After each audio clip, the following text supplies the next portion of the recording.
Students कुछ short question का अध्ययन करेंगे जो पाषाण काल से संबंधित हैं। पहला प्रश्न है, मध्य पाषाण काल का समय कितना माना जाता है? तो इसका सही उत्तर है बी, 9000 से 4000 ईसा पूर्व तक।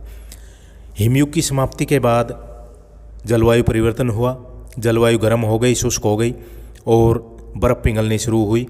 बर्फ़ पिघलने से घने जंगल समाप्त हो गए और घास के मैदान उगने प्रारंभ हुए। बड़े जानवर खत्म हो गए और छोटे जानवर उत्पन्न हुए, जिनके लिए इंसान ने बड़े औजारों की जगह छोटे औजार बनाए, जिनको माइक्रोलिथ कहा जाता है। तो इसका सही उत्तर है बी। नेक्स्ट क्वेश्चन, हिमयुग के बाद किस काल का उदय हुआ? तो इसका सही उत्तर है बी, मध्य पाषाण काल। बर्फ़ पिघलने के बाद जलवायु परिवर्तन हुई और मध्य पाषाण काल का उदय हुआ। जलवायु परिवर्तन का मनुष्य, पेड़ पौधों और जानवरों पर भी प्रभाव पड़ा। नेक्स्ट क्वेश्चन है, मध्य पाषाण काल के संबंध में कौन सा कथन सत्य नहीं है? ए, जलवायु शुष्क होने के बाद बर्फ़ पिघलने लगी, ये सही है। पुरापाषाण काल हिमयुग के अंतर्गत व्यतीत हुआ। हिमयुग के अंतिम दौर में, पुरापाषाण काल के अंतिम दौर में जलवायु शुष्क हो गई, गर्म हो गई और बर्फ़ पिघलने लग गई। नेक्स्ट बी, भेड़, बकरी, हिरण, खरगोश जैसे छोटे जानवर पैदा हुए। जैसे ही जलवायु शुष्क हुई तो पुरापाषाण काल के जो बड़े जानवर थे वो जलवायु परिवर्तन के कारण समाप्त होने लगे और उनकी जगह ये छोटे जानवर पैदा हुए जो घास इत्यादि खाकर अपना गुजारा कर सकते थे। सी ऑप्शन, पेबुल चापर चापिंग संस्कृति इसी काल की है, ये गलत है क्योंकि ये सत्य नहीं है। ये संस्कृतियाँ पुरापाषाण काल से संबंधित है, पेबुल चापर चापिंग संस्कृति। डी ऑप्शन, इस काल में तीर धनुष का विकास हुआ।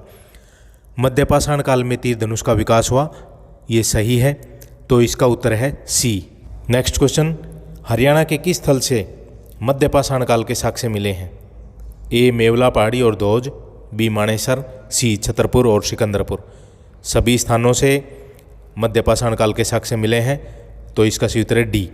नेक्स्ट क्वेश्चन, मध्य पाषाण काल के उपकरणों को क्या कहा गया है? ए, माइक्रोलिथ, बी, सूक्ष्म औजार, सी, लघु पाषाण उपकरण। तो सभी उत्तर इसके सही हैं, ऑप्शन है डी। मध्य पाषाण काल में बड़े जानवरों की जगह छोटे जानवर उत्पन्न हुए।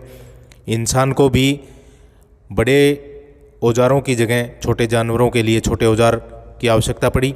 इनको माइक्रोलिथ, सूक्ष्म औजार और लघु पाषाण उपकरण कहा गया है। नेक्स्ट क्वेश्चन, निम्न में से कौन सा औजार मध्य पाषाण काल से संबंधित है?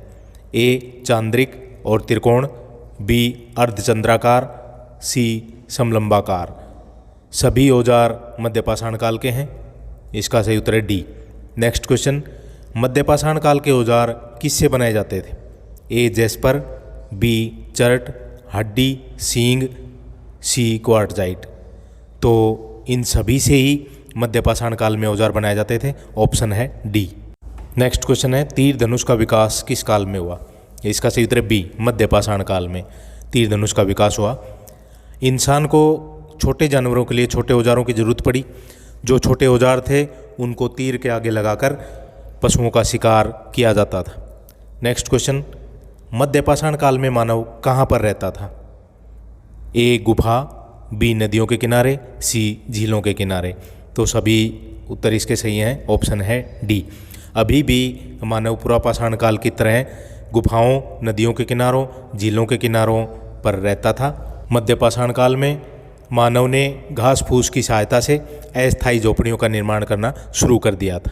नेक्स्ट क्वेश्चन, मध्य पाषाण काल में मानव का भोजन क्या था? कच्चा मांस, मछली, कंद मूल, फल फूल। सभी उत्तर सही हैं, ऑप्शन है डी।